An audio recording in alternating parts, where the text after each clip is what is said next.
द्वितीय वंशावली अध्याय 32। ଏହି ସକଳ ଘଟଣା ଓ ବିଶ୍ୱସ୍ତତାର କର୍ମ ଉତ୍ତାରେ ଅସୁରର ରାଜା ସନ୍ହେରିବ୍ ଆସି ଜିହୁଦାରେ ପ୍ରବେଶ କଲା ଓ ପ୍ରାଚୀର ବେଷ୍ଟିତ ନଗର ବିରୁଦ୍ଧରେ ଛାଉଣି ସ୍ଥାପନ କରି ତାହା ସବୁ ଆପଣା ପାଇଁ ଲାଭ କରିବାକୁ ବିଚାର କଲା। ପୁଣି ସନ୍ହେରିବ୍ ଆସିଅଛି ଓ ଜିରୁସାଲମ ବିରୁଦ୍ଧରେ ଯୁଦ୍ଧ କରିବାକୁ ମନସ୍ଥ କରିଅଛି। ହିଜକିୟା ଏହା ଦେଖନ୍ତେ ସେ ନଗରର ବହିସ୍ଥିତ ନିର୍ଝର ସବୁ ବନ୍ଦ କରିବା ପାଇଁ ଆପଣାର ଅଧିପତି ଓ ବଳବାନ ଲୋକଙ୍କ ସହିତ ମନ୍ତ୍ରଣା କଲେ, ଆଉ ସେମାନେ ତାଙ୍କର ସାହାଯ୍ୟ କଲେ। ଏଣୁ ଅସୁର ରାଜଗଣ ଆସି କାହିଁକି ଅନେକ ଜଳ ପାଇବେ, ଏହା କହି ଅସଂଖ୍ୟ ଲୋକ ଏକତ୍ରିତ ହୋଇ ସମସ୍ତ ଝର ଓ ଦେଶ ମଧ୍ୟବାହୀ ସ୍ରୋତ ବନ୍ଦ କଲେ। ପୁଣି ସେ ସାହସ ବାନ୍ଧି ସମସ୍ତ ଭଗ୍ନ ପ୍ରାଚୀର ନିର୍ମାଣ କରି ଦୁର୍ଗ ସମାନ ଓ ବହିସ୍ଥିତ ଅନ୍ୟ ପ୍ରାଚୀର ସମାନ ଉଚ୍ଚ କଲେ ଓ ଦାଉଦ ନଗରସ୍ଥ ମିଲୋ ଦୃଢ଼ କଲେ, ଆଉ ବିସ୍ତର ଅସ୍ତ୍ର ଓ ଢାଲ ପ୍ରସ୍ତୁତ କଲେ। ଆଉ ସେ ଲୋକମାନଙ୍କ ଉପରେ ସେନାପତି ନିଯୁକ୍ତ କଲେ ଓ ନଗର ଦ୍ୱାର ଛକରେ ଆପଣା ନିକଟରେ ସେମାନଙ୍କୁ ଏକତ୍ର କରି ସେମାନଙ୍କୁ ଚିତ୍ତପ୍ରବୋଧକ ବାକ୍ୟ କହିଲେ, ବଳବାନ ଓ ସାହସିକ ହୁଅ। ଅସୁରର ରାଜା ଓ ତାହାର ସଙ୍ଗୀ ସମସ୍ତ ଜନତା ସକାଶୁ ଭୀତ କି ନିରାଶ ନ ହୁଅ, କାରଣ ତାହାର ସହାୟ ଅପେକ୍ଷା ଆମ୍ଭମାନଙ୍କ ସହାୟ ମହାନ। ମାଂସର ବାହୁ ତାହାର ସହାୟ, ମାତ୍ର ଆମ୍ଭମାନଙ୍କର ସାହାଯ୍ୟ କରିବାକୁ ଓ ଆମ୍ଭମାନଙ୍କ ପକ୍ଷରେ ଯୁଦ୍ଧ କରିବାକୁ ସଦାପ୍ରଭୁ ଆମ୍ଭମାନଙ୍କ ପରମେଶ୍ୱର ଆମ୍ଭମାନଙ୍କ ସହାୟ ଅଛନ୍ତି। ଏଥିରେ ଲୋକମାନେ ଜିହୁଦା ରାଜା ହିଜକିୟାଙ୍କ ବାକ୍ୟରେ ନିର୍ଭର ରଖିଲେ। ଏଥିଉତ୍ତାରେ ଅସୁରର ରାଜା ସନ୍ହେରିବ୍ ଓ ତାହା ସଙ୍ଗେ ତାହାର ସୈନ୍ୟ ସାମନ୍ତ ଲାଖିସ୍ ନଗର ସମ୍ମୁଖରେ ଥିବାବେଳେ ସେ ଜିରୁସାଲମକୁ ଜିହୁଦାର ରାଜା ହିଜକିୟାଙ୍କ ନିକଟକୁ ଓ ଜିରୁସାଲମରେ ଉପସ୍ଥିତ ସମଗ୍ର ଜିହୁଦା ନିକଟକୁ ଆପଣା ଦାସଗଣ ପଠାଇ କହିଲା, ଅସୁରର ରାଜା ସନ୍ହେରିବ୍ ଏହି କଥା କହନ୍ତି, ତୁମେମାନେ କାହିଁରେ ନିର୍ଭର ରଖି ଅବରୋଧ କାଳରେ ଜିରୁସାଲମରେ ରହୁଅଛ? ସଦାପ୍ରଭୁ ଆମ୍ଭମାନଙ୍କ ପରମେଶ୍ୱର ଅସୁର ରାଜାର ହସ୍ତରୁ ଆମ୍ଭମାନଙ୍କୁ ଉଦ୍ଧାର କରିବେ ବୋଲି ଦୁର୍ଭିକ୍ଷରେ ଓ ତୃଷାରେ ମରିବା ପାଇଁ ତୁମମାନଙ୍କୁ ସମର୍ପି ଦେବାକୁ କଣ ହିଜକିୟା ମଣାଉନାହାନ୍ତି? ଏହି ହିଜକିୟ ତାହାଙ୍କ ଉଚ୍ଚସ୍ଥଳୀ ଓ ଯଜ୍ଞବେଦୀ ସବୁ ଦୂର କରି ଜିହୁଦା ଓ ଜିରୁସାଲମକୁ ଆଜ୍ଞା କରି କି କହିନାହିଁ, ତୁମେମାନେ ଏକ ଯଜ୍ଞବେଦୀ ସମ୍ମୁଖରେ ପ୍ରଣାମ କରିବ ଓ ତହିଁ ଉପରେ ଧୂପ ଜଳାଇବ? ମୁଁ ଓ ମୋ ପିତୃଲୋକମାନେ ଏହିସବୁ ଦେଶର ଲୋକମାନଙ୍କ ପ୍ରତି ଯାହା କରିଅଛୁ, ତାହା କି ତୁମେମାନେ ଜାଣ ନାହିଁ? ସେହିସବୁ ଦେଶସ୍ଥ ଗୋଷ୍ଠୀମାନଙ୍କ ଦେବଗଣ କି କୌଣସି ରୂପେ ଆମ୍ଭ ହସ୍ତରୁ ଆପଣା ଆପଣା ଦେଶ ଉଦ୍ଧାର କରିପାରିଲେ? ମୋ ପିତୃଲୋକମାନେ ଯେଉଁ ଗୋଷ୍ଠୀମାନଙ୍କୁ ନିଃଶେଷରେ ବିନାଶ କଲେ, ସେମାନଙ୍କ ଦେବଗଣ ମଧ୍ୟରୁ କିଏ ଆପଣା ଲୋକଙ୍କୁ ମୋ ହସ୍ତରୁ ଉଦ୍ଧାର କରିପାରିଅଛି ଯେ ତୁମମାନଙ୍କ ପରମେଶ୍ୱର ତୁମମାନଙ୍କୁ ମୋ ହସ୍ତରୁ ଉଦ୍ଧାର କରିପାରିବେ? ଏହେତୁ ହିଜକିୟ ତୁମମାନଙ୍କୁ ନ ଭୁଲାଉ କି ଏ ରୂପ ନ ମଣାଉ, କିମ୍ବା ତୁମେମାନେ ତାହାକୁ ବିଶ୍ୱାସ ନ କର, କାରଣ କୌଣସି ଦେଶର କି ରାଜ୍ୟର ଦେବତା ଆପଣା ଲୋକମାନଙ୍କୁ ମୋ ହସ୍ତରୁ ଓ ମୋ ପିତୃଲୋକଙ୍କ ହସ୍ତରୁ ଉଦ୍ଧାର କରିପାରି ନାହିଁ। ତେବେ ତୁମମାନଙ୍କ ପରମେଶ୍ୱର କି ତୁମମାନଙ୍କୁ ମୋ ହସ୍ତରୁ ଉଦ୍ଧାର କରିପାରିବେ?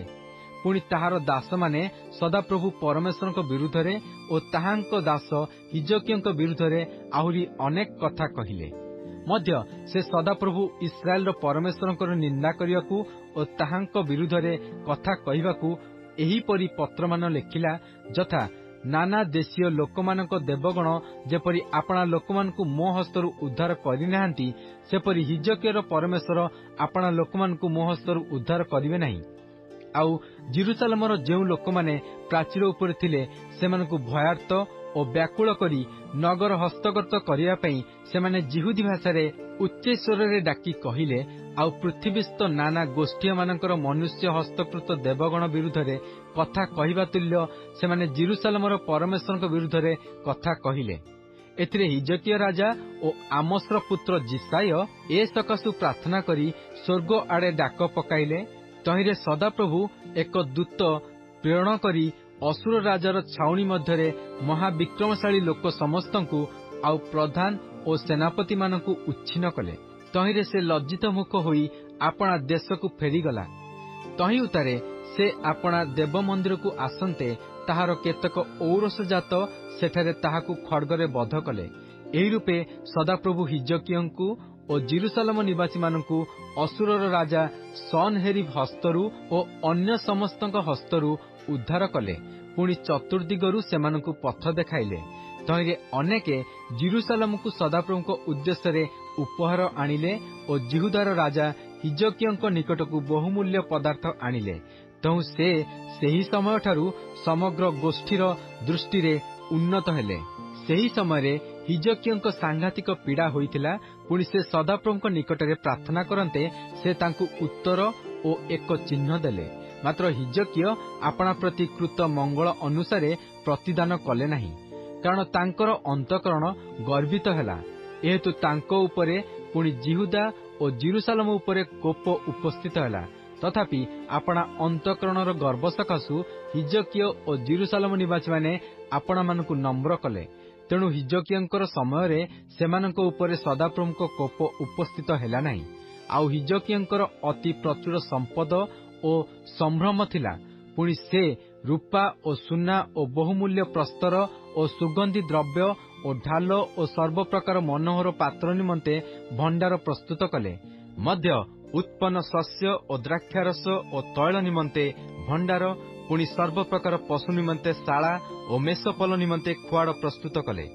ଆହୁରି ସେ ଆପଣା ନିମନ୍ତେ ନାନା ନଗର ଓ ଗୋମେସାଦି ବିସ୍ତର ପଶୁଧନ ଆୟୋଜନ କଲେ, କାରଣ ପରମେଶ୍ୱର ତାଙ୍କୁ ବହୁତ ସମ୍ପତ୍ତି ଦେଇଥିଲେ। ଏହି ହିଜକିୟ ମଧ୍ୟ ଗିହୋନସ୍ଥିତ ଉଚ୍ଚତର ଜଳଝର ବନ୍ଦ କରି ତାହା ସଳଖ ପଥରେ ଦାଉଦ ନଗରର ପଶ୍ଚିମ ପାର୍ଶ୍ୱକୁ ଆଣିଲେ। ପୁଣି ହିଜକିୟ ଆପଣାର ସମସ୍ତ କାର୍ଯ୍ୟରେ କୃତକାର୍ଯ୍ୟ ହେଲେ। ତଥାପି ଦେଶରେ ଯେଉଁ ଅଦ୍ଭୁତ କାର୍ଯ୍ୟ ହୋଇଥିଲା ତହିଁର ବିବରଣ ପଚାରିବା ନିମିତ୍ତ ତାଙ୍କ ନିକଟକୁ ବାବିଲୀୟ ଅଧିପତିମାନଙ୍କ ପ୍ରେରିତ ଦୂତମାନଙ୍କ କାର୍ଯ୍ୟ ସମ୍ବନ୍ଧରେ ଯେପରି ସେ ଆପଣା ଅନ୍ତଃକରଣର ସମସ୍ତ ଭାବ ଜାଣିପାରିବେ, ଏଥିପାଇଁ ପରମେଶ୍ୱର ତାଙ୍କର ପରୀକ୍ଷା ନେବା ସକାଶେ ତାଙ୍କୁ ଛାଡ଼ିଦେଲେ। ଏହି ହିଜକିୟଙ୍କର ଅବଶିଷ୍ଟ ବୃତ୍ତାନ୍ତ ଓ ତାଙ୍କର ସୁକ୍ରିୟା ଜିହୁଦାର ଓ ଇସ୍ରାଏଲର ରାଜାମାନଙ୍କ ଇତିହାସ ପୁସ୍ତକ ଅନ୍ତର୍ଗତ ଆମୋସର ପୁତ୍ର ଜିସାୟ ଭବିଷ୍ୟଦ୍ବକ୍ତାର ଦର୍ଶନ ପୁସ୍ତକରେ ଲେଖା ଅଛି। ଅନନ୍ତର ହିଜକିୟ ଆପଣା ପିତୃଲୋକଙ୍କ ସହିତ ଶୟନ କଲେ। ତହିଁରେ ଲୋକମାନେ ଦାଉଦ ସନ୍ତାନଗଣର କବର ସ୍ଥାନର ଊର୍ଦ୍ଧ୍ୱଗାମୀ ପଥ ପାର୍ଶ୍ୱରେ ତାଙ୍କୁ କବର ଦେଲେ। ପୁଣି ତାଙ୍କର ମରଣ ସମୟରେ ସମଗ୍ର ଜିହୁଦା ଓ ଜିରୁସାଲମ ନିବାସୀମାନେ ତାଙ୍କର ସମ୍ମାନ କଲେ। ତହୁଁ ତାଙ୍କର ପୁତ୍ର ମନସି ତାଙ୍କର ପଦରେ ରାଜ୍ୟ କଲେ।